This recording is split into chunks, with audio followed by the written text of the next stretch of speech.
all dressed up today. The picture doesn't seem very clear. I'm not sure why.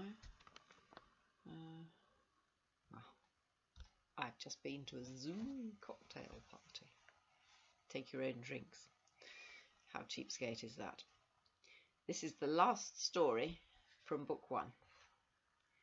Milly Molly Mandy goes to a fete. Once upon a time, while Milly Molly Mandy was shopping in the village for mother, she saw a poster on a board outside Mr. Blunt's corn shop. She stopped to read it, and she found there was to be a fete held in the playing field, with sports and competitions for children and other things for grown-ups. And while she was reading, Billy Blunt looked out of the shop door. Milly Molly Mandy said, "Hello, Billy." And Billy Blunt grinned and said, "Hello, Milly Molly Mandy." And he came and looked at the poster too. "When's the fete to be?" said Milly Molly Mandy. And Billy Blunt pointed with his toe at the date. And then he pointed to the words 100-yard races, 3-legged races, etc. and said, "I'm going in for them." "Are you?" cried Milly Molly Mandy, and began to be interested. She thought a fete would be quite fun, and decided to ask Mother when she got home if she might go to it too. A day or two later, as Milly Molly Mandy was swinging on the meadow gate after school, she saw someone running along in the middle of the road in a very steady, business-like fashion, and who should it be but Billy Blunt? "Hello, Billy, where are you going?" said Milly Molly Mandy. Billy Blunt slowed up and wiped his forehead, panting. "I'm getting into training," said Billy Blunt, "for the races." Milly Molly Mandy thought that was a very good idea.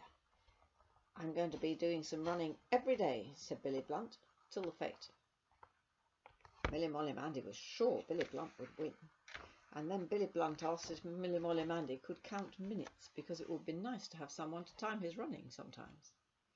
Milly Molly Mandy couldn't, because she'd never tried, but after that she practised counting minutes with the kitchen clock, till she got to know just about how fast to count 60, so it was almost exactly a minute.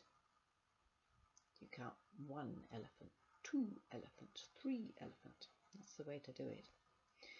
And the next day Billy Blunt stood right at one end of the meadow by the nice white cottage with the thatched roof, where Milly Molly Mandy lived, and Milly Molly Mandy stood at the other end, and when Billy Blunt shouted, "Go!"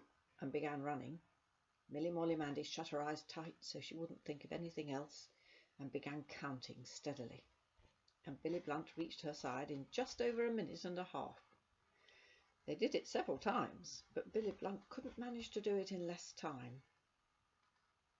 After that, they tied their ankles together, Billy Blunt's left and Milly Molly Mandy's right, with Billy Blunt's scarf, and practised running with 3 legs across the field.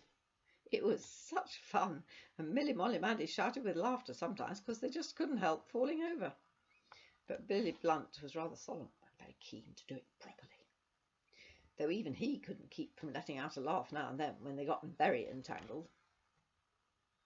By the time of the fete, Billy Blunt was able to get across the meadow in a little over a minute, and their 3-legged running was really quite good, so they were full of hopes for winning some prizes in the sports. The day of the fete was nice and fine, even if not very warm, but as Billy Blunt said, it was just as well to have it a bit cool for the sports. As it was bank holiday, nearly everybody in the village turned up, paying their sixpences at the gate and admiring the flags and saying "hello" or "how do you do" to each other. Milly Molly Mandy went with her father and mother and grandpa and grandma and uncle and auntie, and little Prince Susan was there with her mother, who was also looking after Miss Muggins's niece Jilly, as Miss Muggins didn't care much for fetes. And Mr. Jakes the postman was there with his wife, and Mr. Rudge the blacksmith in his Sunday suit. There were coconut shies, uncle on a coconut, and throwing little hoops, 3 hoops a penny, over things spread out on a table. Mother got a pocket comb, but she tried to get an alarm clock, and lots of other fun. And then the children's sports began.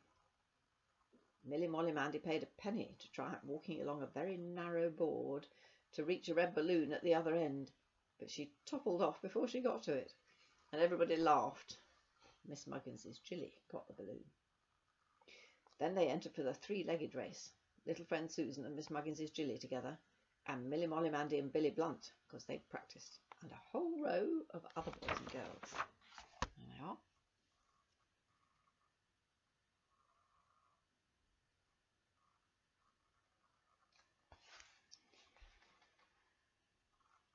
Lost the place now. I have to turn back, that's why. A man tied their ankles and shouted, "Go!" And off they all started, and everybody laughed, and couples kept stumbling and tumbling round, but Milly Molly Mandy and Billy Blunt careered steadily along until they reached the winning post. Then everybody laughed and clapped like anything, and Billy Blunt pulled the string from round their ankles in a great hurry and cleared off. And Milly Molly Mandy had to take his box of chocolates for him, as well as her own. Then there was the 100 yards race for boys. There was one rather shabbily dressed boy who stood looking on at all the games, so father asked him if he didn't want to join in, and he said he hadn't any money. So father paid for him to join in the race, and he looked so pleased. A man shouted, "Go!" and off went all the boys in a mass, and how they did run! Milly Molly Mandy was so excited she had to keep jumping up and down, but Billy Blunt presently got a little bit ahead of the others. Milly Molly Mandy held herself tight, and then he got a little bit further, and so did the shabby boy, only not as far as Billy Blunt. And then Billy Blunt saw him out of the corner of his eye as he ran, and then the race was over, and somehow the shabby boy had won, and he got a striped tin of toffee. And Billy Blunt grinned at the shabby boy, who looked so happy hugging his tin of toffee, and asked him his name and where he lived, and would he come and practise racing with him in the meadow next Saturday.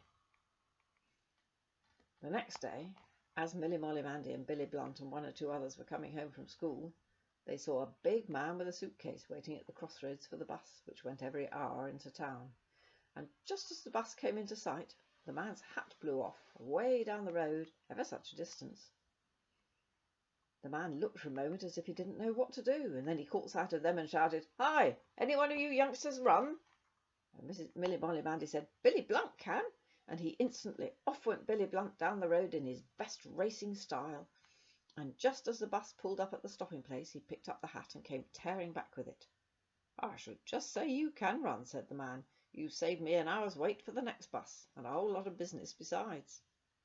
"What a good thing you were in training," said Milly Molly Mandy to Billy Blunt as the bus went off. "More sense that than just racing," said Billy Blunt, putting his hair straight. And that is the end of that book. But I have more. We'll start on the second one tomorrow.